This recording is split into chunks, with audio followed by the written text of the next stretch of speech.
성경 고린도전서 10장 23절 24절입니다. 모든 것이 가하나 모든 것이 유익한 것은 아니요 모든 것이 가하나 모든 것이 덕을 세우는 것은 아니니 누구든지 자기의 유익을 구하지 말고 남의 유익을 구하라. 아멘. 모든 것이 가하나 유익을 구하라는 제목으로 고린도전서 10장 23절에 24절의 말씀을 함께 나누겠습니다. 예수를 믿는 사람들을 우리는 주변에 많이 알고 있습니다. 그리고 그 많은 사람들과 대화를 나누고 또 여러 가지 고민과 고충을 듣기도 합니다. 특별히 이제 저 같은 목회자는 그런 분들을 자주 만나게 됩니다. 그런데 이제 좋을 때는 잘 안 만나는데 어려울 때는 다 찾아옵니다. 만나보면 어렵다는 겁니다. 힘들다는 겁니다. 본인도 힘들고 옆에 있는 사람 때문에도 힘들고 가족 때문에도 힘들고 또 성도들 때문에도 힘들고 여러 이제 고충들을 이야기합니다. 저는 힘든 이유가 무언가에 대하여 이제 조언을 하고 교제를 하고 또 말씀으로 이렇게 대화를 나누는데 조금 답답할 때가 있어요. 왜냐하면 마땅히 신앙생활을 해나가는 가운데 오랜 세월이 지나고 장성하여서 마땅히 선생이 되어야 되는 그러한 위치에 있는데도 또 그런 또 일을 하는데도 자기 자아와 욕심과 또한 환경 때문에 고민하고 무너지는 많은 사람들을 볼 때 뭐가 문제일까 하는 생각들을 이제 같이 해보게 됩니다. 물론 저 또한 그런 과정들을 겪어서 지금까지 왔고 지금 또 그런 과정에 새로운 과정들에 계속 부딪히면서 살고 있습니다. 그 가운데 이제 많은 분들이 고민하고 또 헤매는 이유 가운데 하나가 방향이 잘못됐다. 삶은 힘들 수 있지만 방향이 정확하면은 적어도 무너져 내리고 절망하고 어려운 환경 가운데서 낙심하지 않습니다. 방향이 똑바르면은 어려움도 절망도 힘겨움마저도 그것이 과정이 되고 연단이 되고 주 안에서 더 많은 것들을 누리게 되는 은혜가 되어지는 거죠. 그런데 이제 또 하나가 뭐냐면은 많은 사람들이 자유를 모르는 것 같아요. 그게 짐을 지고 살고 뭔가를 해야 된다라고 하는 그러한 강박관념. 하나님이 나에게 꼭 뭔가를 맡겨줬는데 그것을 하지 못하는 것에 대한 양심의 꺼리낌. 또 하려고 하는데 안 되는 그러한 힘겨움. 또 해야 되는데 못하는 그러한 죄책감. 이러한 것들 가운데 너무 이렇게 눌려있는 사람들이 참 많다. 성경에 요한복음 8장 32절에 그 유명한 말씀이 있습니다. 진리를 알지니 진리가 너희를 자유롭게 하리라. 우리는 진리라고 하는 예수 그리스도를 만남으로 말미암아 자유를 보장받은 사람들입니다. 이 자유는 영원한 자유고 양심의 자유고 영적인 자유를 넘어서 우리의 삶 가운데 일생 동안 전체적으로 누릴 수 있는 자유입니다. 이것은 내가 성취한 것이 아니라 하나님께로부터 온 자유이기 때문에 예수님이 우리에게 말씀하시기를 내가 너에게 평안을 주노니 세상이 주는 것 같지 않다. 조건과 환경에 의해서 내가 누리는 평안이 아니라 진리 대신 하나님으로부터 오는 영원한 평안이 어느 날 나에게 온 것입니다. 이 자유를 누리는 부분에 대하여 많은 사람들이 이제 이해를 잘 못하는 것 같아요. 하나님이 우리에게 보장한 그 약속이 어떤 것인가? 자유라는 말씀을 드렸고 평안이라는 말씀을 드렸는데 하나님이 우리에게 보장한 그 약속을 한마디로 딱 집약하면 영생입니다. 내가 너에게 영생을 주노니 영원히 멸망치 아니할 터이요 또 너희를 내 손에서 빼앗을 자가 없느니라. 요한복음 10장에 나오는 그 영생이라는 그 한 단어가 영원히 중단되지 않는 하나님의 약속이란 뜻이에요. 내가 뭔가 좀 하면은 하나님이 주는 것 같고, 안 하고 힘들고 포기하면 빼앗는 어떤 그런 것이 아니라, 나는 단지 예수 그리스도를 영접할 때에, 그리스도가 나의 구주가 되신 사실을 믿을 때에 그 하나님이 나에게 주신 약속은 중단되지 않는 약속입니다. 영원히 보장된 하나님의 약속입니다. 그 자유와 평안이 어느 날 나에게 왔다는 거예요. 그런데 우리는 살아가면서 너무나 많이 사소한 것들에 대하여 자유를 누리지 못합니다. 평안이 없습니다. 두렵다는 거예요. 하나님이 우리에게 디자인해 놓으신 그 영생이라고 하는 그 약속 안에 보장한 것이 과연 어느 정도일까요? 우리 너무나 사람들 편에서 하나님을 생각합니다. 우리나라 사람들은 하나님에 대한, 신에 대한 생각이 어릴 때부터 유교적인 그러한 도덕관과 불교적인 그러한 이 개념과 이 샤머니즘적인 그러한 이 종교관 가운데 짬뽕이 돼가 있어요. 하나님을 생각하는 것, 신을 생각하는 것이. 그런데 그러한 것들을 통해서 하나님을 생각하면은 상당히 하나님을 오해하게 되어 있습니다. 하나님은 오직 성경을 통해서만이 정확한 모습을 보여주고 있어요. 성경을 통해서 하나님을 알아가고 하나님을 만나고 하나님을 배우고 하나님을 느끼고 하나님을 경험하고 성경을 통해서 하나님의 능력을 내가 또한 경험하면서 그리고 또 믿음 안에서 하나님을 경외하고 경배하고 예배하는 삶을 살아가는 것이 신앙생활이다. 우리는 그렇게 말할 수 있습니다. 오늘 이 고린도 교회를 보면은 이 고린도 교회는 우리나라로 말하면은 부산 정도 되는 그러한 그 당시에 그 주변 지역에 굉장히 큰 대도시였고 상업이 발달했고 무역이 발달했던 화려한 도시입니다.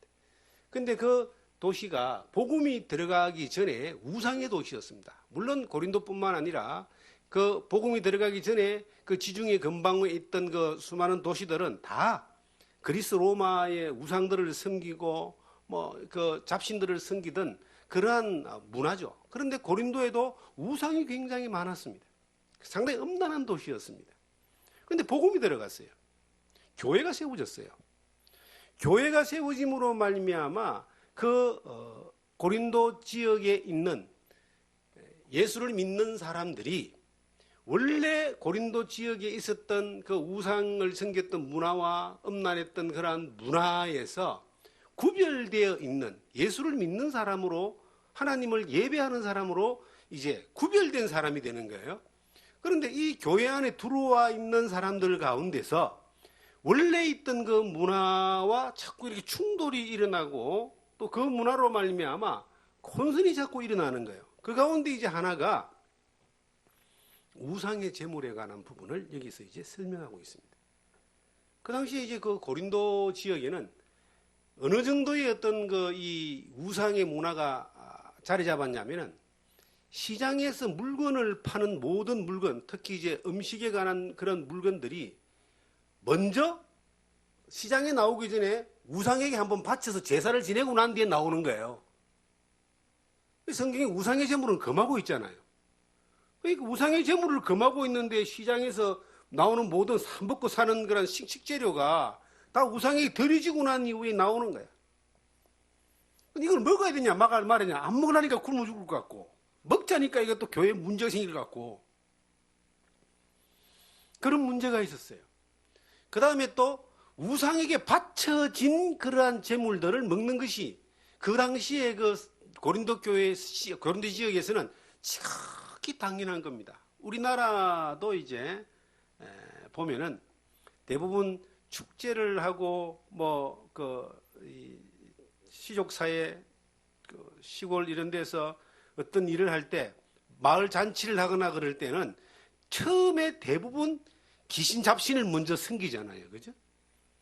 뭐 고사를 지내든지 뭐 구슬을 하든지 아니면 뭐 어떤 시제를 지내든지 먼저 해놓고 난 뒤에 그 음식을 나눠 먹는 것이 농경사회에 우리도 많이 경험했던 그러한 사회였던 것처럼 고린도 교회가 그랬습니다. 그래서 우상의 하나님께 바쳐진 제물들을 음식을 나누는 일들이 문화적으로 굉장히 당연하게 받아들여졌던 그러한 때에 우상에 바쳐진 제물에 대하여 또 어떻게 할 것이냐. 이게 우리가 볼 때는 별거 아닌 문제 같지만 이 고린도 교회 이 당시는 굉장히 심각한 문제입니다. 이 의식주라고 하는 먹고 사는 문제에 있어서 가장 이 민감한 먹는 문제에 우상의 제물하고 우상에게 바쳐진 것에 대한 것들이 부딪힌 거예요. 거기에 대해서 이제 바울 사도가 고린도 교회에 편지를 쓰면서 모든 것은 가하지만 모든 것은 유익한 것이 아니다. 이렇게 딱 씁니다. 이것은 지금 이 시대에 우리 모든 그리스도인들이 예수를 믿는 사람들이 지금 우상의 제물과 우상에 바쳐진 것 때문에 고민하는 일들이 물론 일부는 있겠지만 거의 다 없습니다. 그런데 그것 외에 이것이 다른데 적용되어져야 될 부분들이 굉장히 많다는 겁니다. 모든 것이 가하다는 말은 우리에게 하나님이 주신 자유는 이건 엄청난 거예요.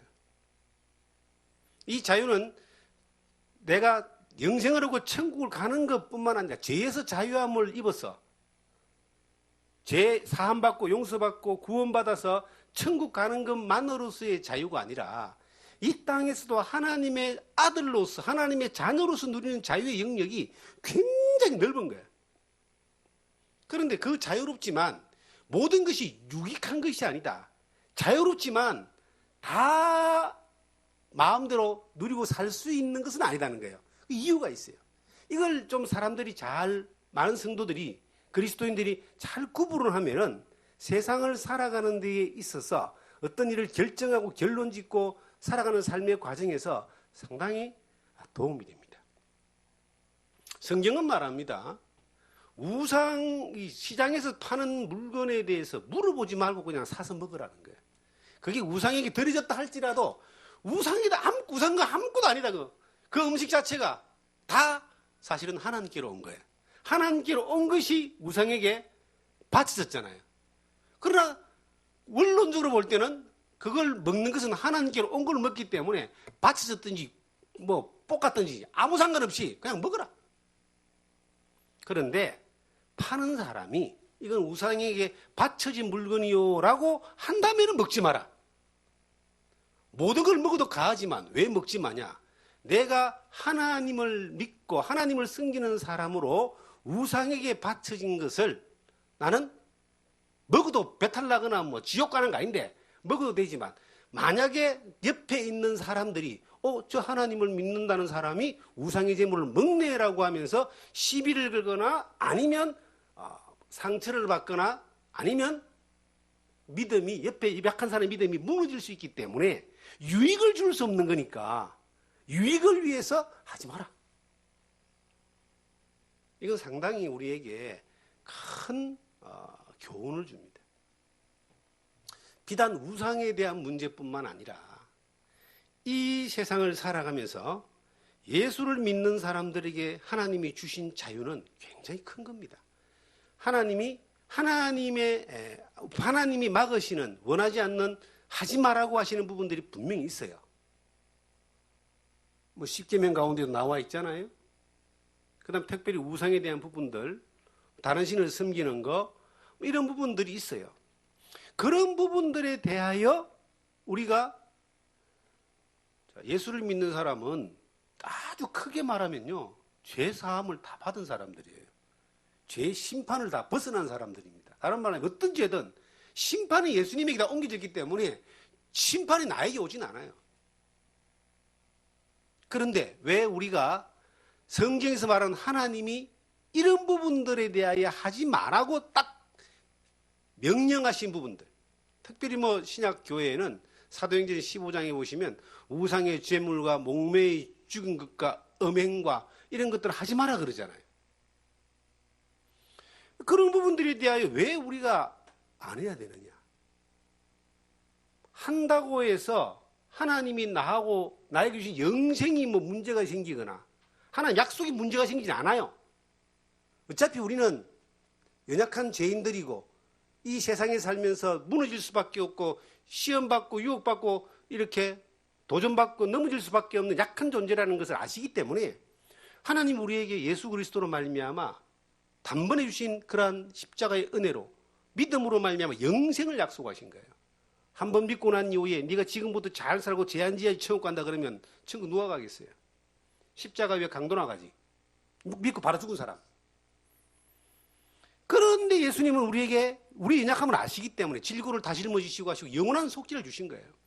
그런데 예수를 믿는 사람은, 그 안에 성령이 들어온 사람은 어떤 마음이 있느냐면은 그 죄사함을 받은 사람으로 모든 것이 가하고 모든 것에 대하여 자유를 얻었지만 하나님이 기뻐하시는 것이 무엇인가에 대한 것을 쫓아가는 욕구가 생기는 거예요.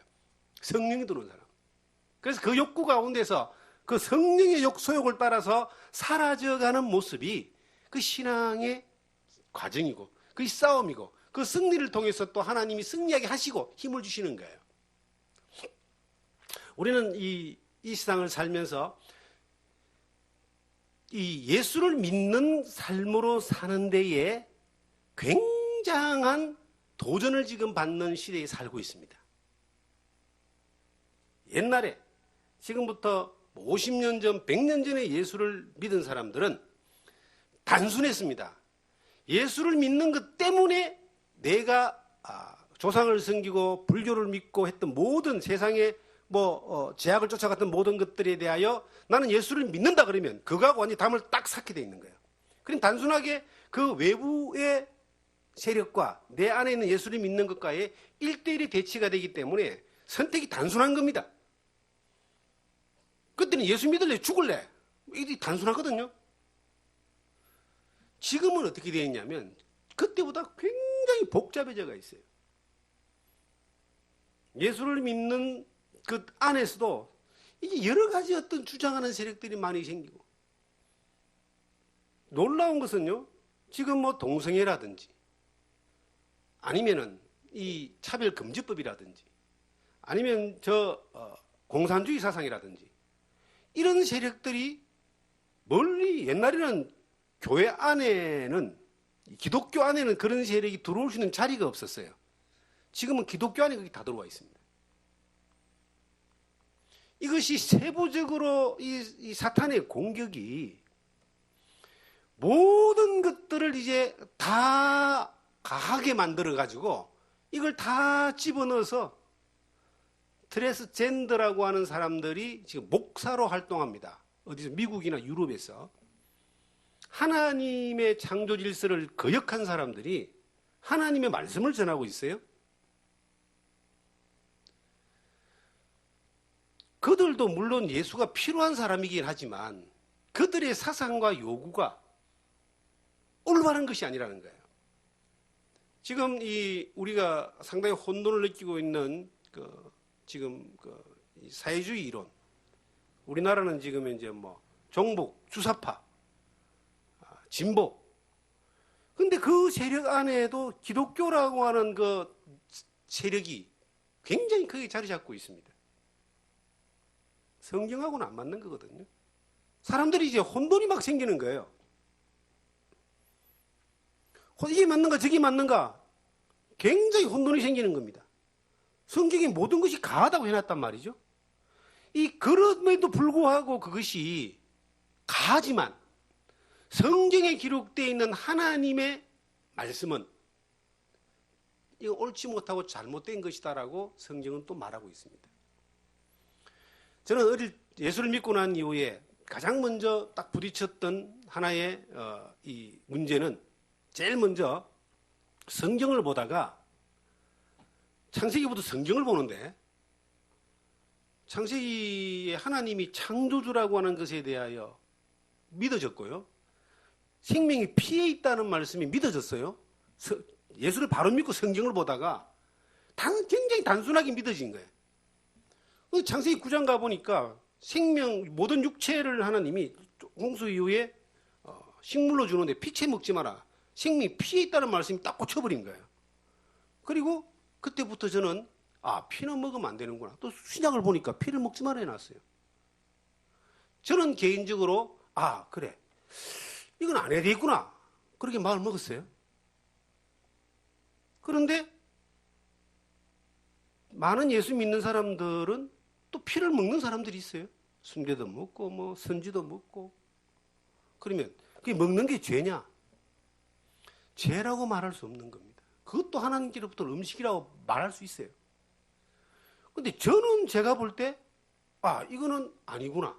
나는 이건 안 먹어야 되겠구나. 지금까지 안 먹었습니다. 그런데 먹는 사람이 너 잘못됐다 죄라고 한 번도 정죄해 본 적은 없어요. 자유로운 거니까. 이게 성경에서 말하는 것이 뭔가에 대하여 선택할 수도 있고 아니면 그것을 또 다르게 해석할 수도 있어요. 받아들일 수도 있어요. 자유로운 거니까. 우상의 제물마저도 그렇기 때문에. 그런데 우리에게는, 나에게는 어떤 기준이 있어야 되겠다. 나에게는. 어떤 전에 이런 적이 있었습니다. 제가 서울서 목회를 할 때 아주 정말 그렇게 부잣집에 제가 초대받아서 가본 적이 없어요. 집만 한 100억 되는 집이에요. 집만. 그리고 그곳에 이제 들어가서 정말 극진한 식사 대접을 받았습니다. 제가 물론 뭐 어디 시장에서 다 사 먹을 수 있는 어떤 그런 내용이겠지만 정말 최고의 재료를 가지고 요리사가 요리한 그 음식을 이제 대접을 받았습니다. 굉장히 좀 잘 먹었습니다. 다 먹고 난 먹는 과정에서 이제 거기에 이제 교회 공동체에서 함께하는 분들이니까 좀 지도자급 되시는 분들이 세 분이 함께 있었어요. 저랑 이제 있는데 목사님, 저희들은 음식을 먹을 때 와인을 한 잔씩 합니다. 그러면서 이제 그 고급 와인 이게 얼마짜리인지 압니까? 저는 사실은 와인을 예수 믿고 난 이후에 와인이고 술이고 뭐 성찬식 할 때 먹은 그 포도주에는 먹어본 적이 없어요. 그러면서 이제 그 그라스에 와인이 딱 나오는데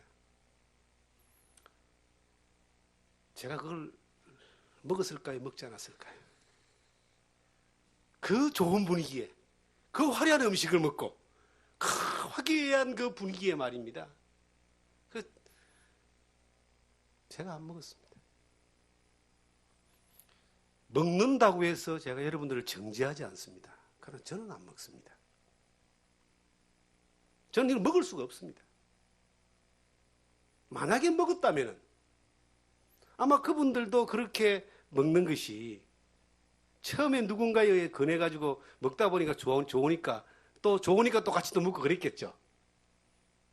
먹었다면은 저는 양심이 좀 불편했을 것 같아요. 자유롭지만 불편했을 것 같아요. 안 먹었습니다. 그리고 제가 이랬습니다. 앞으로 다른 누군가를 초대해가 다른 사람들 앞에서는 이런 먹지 마세요. 왜냐? 모든 것이 가하지만 유익한 것이 아닙니다. 다른 말로 하면 유익하지 않다는 말은 하나님의 영광을 가린다는 뜻이에요. 그 자리에 이제 밥을 먹는 사람이 있었지만 그 자리에 음식을 요리하고 서빙하고 하는 사람이 있었습니다. 그 사람은 그걸 하면서 그걸 서빙하고 하면서 어떤 마음을 가질까 했어요. 속으로 그렇게 저 장로라는 것들이 이러지 않았겠습니까? 아마 목사인 제가 먹었으면 저놈 목사도 별거 아니네. 막 겉으로는 말하지 않겠죠. 속으로는 그러지 않았겠습니까? 하나님의 영광을 가리는 겁니다. 지금은 그렇지 않지만은 10여 년 전에만 해도 골프를 친다라고 하는 것은 굉장히 사치스러운 그러한 운동이었습니다. 그래서 정치권에 뭐 문제가 생기면 골프 접대 여행을 갔다 왔냐 안 갔다 왔냐 그게 이 탄핵의 사유가 되고 막 그랬던 시대입니다. 10여 년 이전에는. 요즘은 그렇지 않죠. 동네마다 막 스크린 골프장이 있고 누구나 다 치는 어떤 골프입니다. 저보고 이제 누가 골프를 좀 같이 칩시다. 운동에 참 좋습니다. 참고로 저희 집안에 골프 못 치는 사람 나밖에 없습니다. 집안에 안 치는 사람은. 그런데 그 옛날에 제가 생각해 볼 때 그런 거예요. 어떤 분들은 이제 뭐 몰래 뭐 해외로 치러 나가고 뭐 국내에서는 자꾸 들키니까 목사님들도 그런데요. 그게 잘못된 겁니까? 나는 잘못됐다고 말하지 않습니다.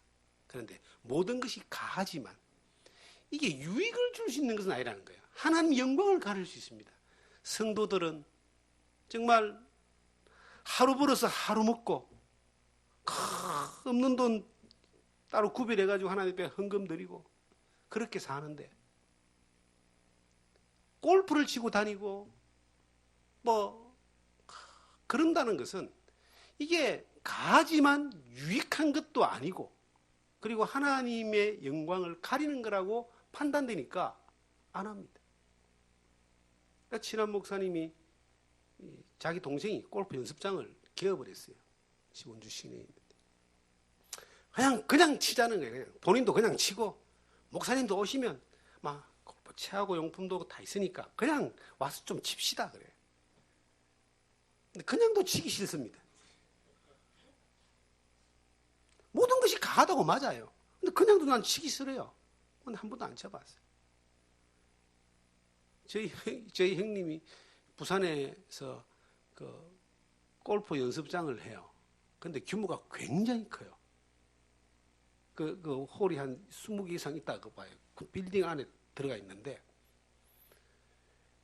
그 연습장을 이제 하는데 거기 우리 가족들 한 번씩 이렇게 뭐 라운딩이나 그럽니까? 한 번씩 이렇게 나가자. 그건 저 때문에 못 갑니다. 못 하니까 안 가니까. 우리가 가한 것이 있습니다. 예를 들어서 저가 뭐 굉장히 예를 들어 개를 키우는데 개를 너무 좋아해가지고 개한테 뭐 500만 원짜리 코트를 사주고 그럴 수 있을까요, 없을까요? 그게 돼요. 되는데 안 한다는 거예요. 유익한 것이 아니기 때문에. 이것이 우리의 삶 가운데서 특히 성숙한 그리스도인들의 삶 가운데 하나님을 믿는 믿음의 삶 가운데 사는 사람들에게 어떤 기준점을 잡아줄 수 있는 마음이 돼야 됩니다. 하나님 앞에서. 그리고 사람들 앞에서. 왜 그렇게 해야 되는가? 가하지만 유익하지 않기 때문에 절제를 해야 되고 가하지만 내가 하나님 앞에서 바른 믿음의 양심으로 나아가기 위해서 이것을 포기하거나 선택하지 않을 수 있는 힘이 어디서 오느냐? 이것은요, 그 뒤에 성경에 그 이유를 말해줍니다. 왜 그래야 되느냐? 10장 31절을 보시면, 고린도전서 10장 31절을 보시면 왜 그래야 되는가에 대해 이렇게 말하고 있습니다. 그런즉 너희가 먹든지 마시든지 무엇을 하든지 같이 읽습니다. 다 하나님의 영광을 위하여 하라. 이게 목적이 되는 겁니다. 먹든지 마시든지, 쉽게 말하면 먹든지 안 먹든지 마시든지 안 마시든지 하든지 안 하든지 가든지 유익하든지 어떤 것이든 간에 그 목적이 뭐냐? 이게 하나님의 영광이냐? 네 배 채우는 거냐? 우리의 삶 가운데서 하나님의 영광을 위해서 선택하는 겁니다. 지난주에 목사님 부부가 왔습니다.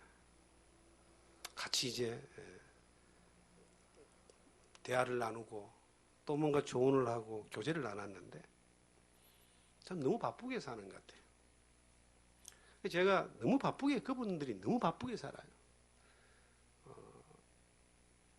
가까이 있는 분들이라 제가 몇 번 조언을 했습니다. 너무 바쁘게 좀 살지 마라.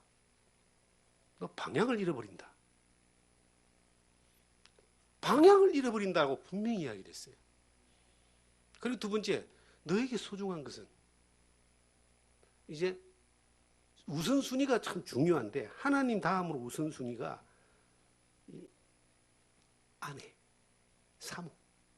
사모와 많은 시간들을 가지고 많은 교제를 나누고 그리고 이 목회와 사역을 공유할 수 있는 게 돼야 된다는 이야기를 조언을 했습니다. 몇 번 이전에. 지금 왔습니다. 대화를 딱 나눠보니까 여러 가지 이제 문제가 생겼습니다. 방향을 잃어버린 건 아닌데 가지를 못하고 서가 있는 거죠. 계속 왜 옆에 일들이 너무 많으니까. 너무 분주하니까 이제 가정의 대화, 교제가 소홀한 겁니다. 일이 너무 많아요. 제가 한 20년 전에 제 아내에게 들었던 그 말을 그 사모가 그 남편에게 하더라고요.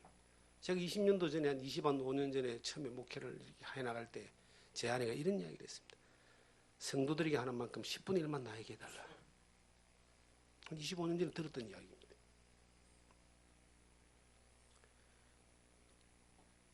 중요한 건 뭐냐면 목회자는 나부터 먼저 하나님 앞에 바로 세워지셔야 되고요.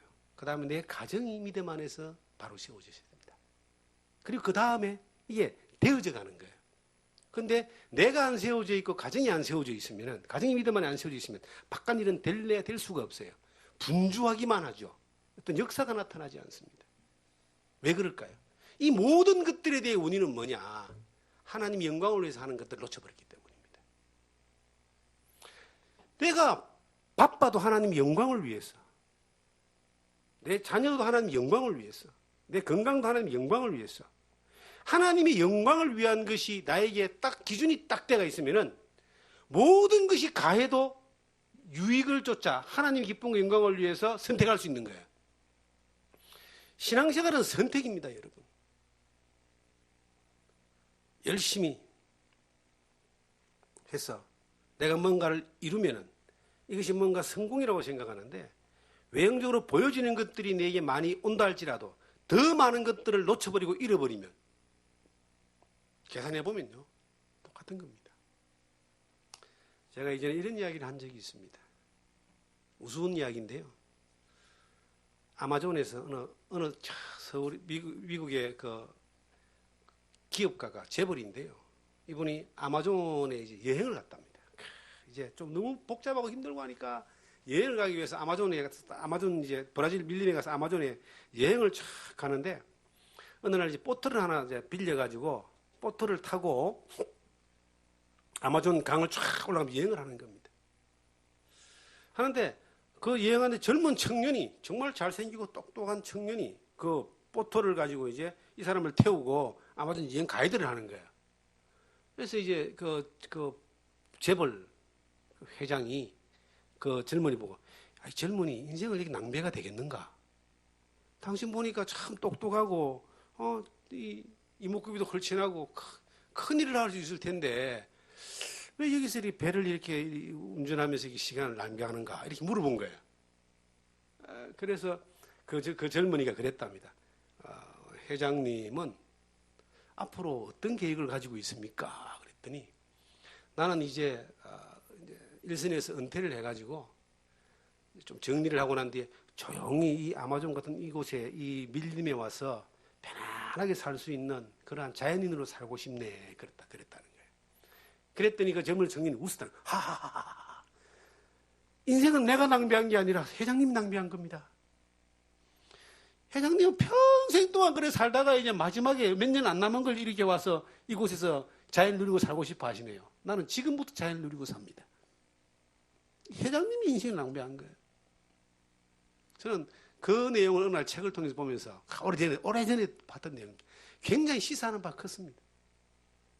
우리가 뭔가 이루는 것이 어떤 성공하는 거라 생각하는데, 여러분 착각하지 마십시오. 이루본들 갈 때 다 놔주고 갑니다. 이루는 것이 아니고 누리는 겁니다. 주님 안에서 주님이 우리를 이끄심과 우리에게 주시는 그 평안과 자유를 누리고 사는 거예요. 그 누림에서 한 가지 어떤 목표를 잊지 말아야 되죠.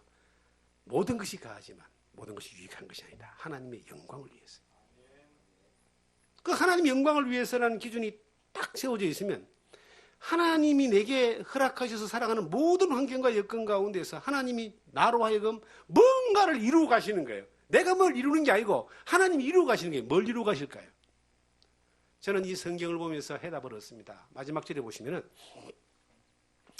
나와 같이 모든 일에 모든 사람을 기쁘게 하여 자신의 유익을 구하지 아니하고 많은 사람의 유익을 구하여, 그 뒤에 같이 한번 읽습니다. 그들로 구원을 받게 하라.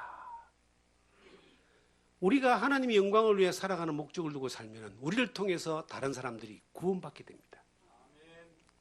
우리가 그 다른 사람들에게 우리에게 주신 하나님의 평안과 우리에게 주신 하나님의 그 놀라운 은혜를 연결시켜줘서 가게 할 수 있는 통로로 우리가 살 수 있는 비결이 뭐냐? 하나님의 영광을 위해 사는 겁니다. 우리가 그렇게 사라지는 거예요.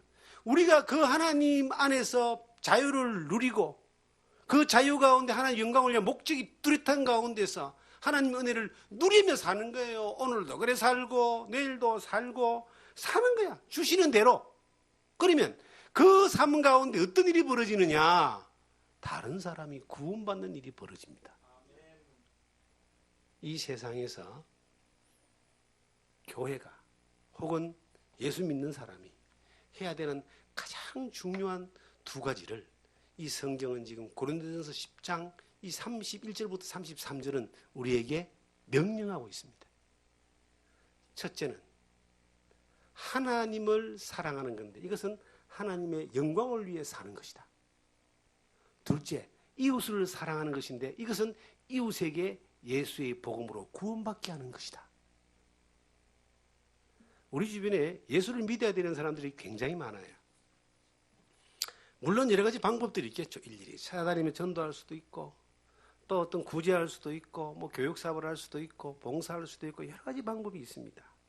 어떤 방법이든 간에 제가 내린 하나의 짧은 삶 가운데 내린 결론은 하나님이 하지 않았으면 할 수 있는 일이 영혼 구원의 문제는 하나님이 하지 아니하시면 할 수 있는 사람이 될 수 있는 사람이 한 명도 없습니다. 하나님이 하셔야 되는 거예요. 그런데 어떤 사람을 통로로 사용하시느냐? 하나님의 영광을 위해서 사는 사람을 통해서 하나님이 통로로 사용하시는 겁니다. 여러분과 저에게 많은 지금 기회들이 와 있잖아요. 수많은 기회들이 오잖아요. 그런데 이 수많은 기회 가운데 모든 것이 가하지만 우리는 하나님의 영광을 위해서 선택할 줄 알아야 됩니다. 선택은요, 대가를 지불할 줄도 알아야 된다는 겁니다. 어떤 대가를 지불할 수 있는 거예요. 우리가 때로는 냉정하리만큼 우리는 단호하게 어떤 결단을 내려야 될 때도 있습니다. 그런데 그것이 정말 하나님의 영광을 위한 것이고 하나님의 이 복음의 통로로 살아가는 삶 가운데서 이것이 쓰여지는 과정이라면 우리는 어떤 대가를 지불한들 그것이 아깝겠습니까? 어떤 대가를 지불한들 하나님의 영광이 나타나는 그 일과 영혼을 구원하는 그 일에 우리가 들여지고 쓰여진다면 이건 어떤 대가를 지불해도 이건 아깝지 않습니다. 어떤 대가를 지불한들 우리에게는 그것이 도리어 하나님 앞에 기쁨이 되는 거예요. 저는 그렇게 선택할 수 있는 정말 여러분과 제가 되기를 간절히 바랍니다. 그렇게 살아내어지는 여러분과 제가 될 수 있기를 바라면서 기도하고 마치겠습니다. 주님 감사합니다. 우리는 연약합니다. 정말 모든 것이 하나님 영광을 위해서 살아가는 삶을 위하여 저희들 걸어갈 수 있도록 인도하여 주시옵소서. 우리 주변에 너무나 많은 사람들이 멸망으로 또 지옥으로 가고 있습니다. 그들에게 예수의 복음을 전하는 통로가 되게 하시고 우리에게 주어진 자유로 말미암아 하나님 앞에서 기쁨이 될 수 있도록 저희들 인도하여 주시옵소서. 이 예배를 통해서 하나님 영광 받아주시니 감사드리옵고 우리의 심령에 부어진 하나님의 말씀으로 은혜 충만케 하시니 감사드리오며 우리를 사랑하시고 구원하신 예수님 이름으로 기도드리옵나이다. 아멘.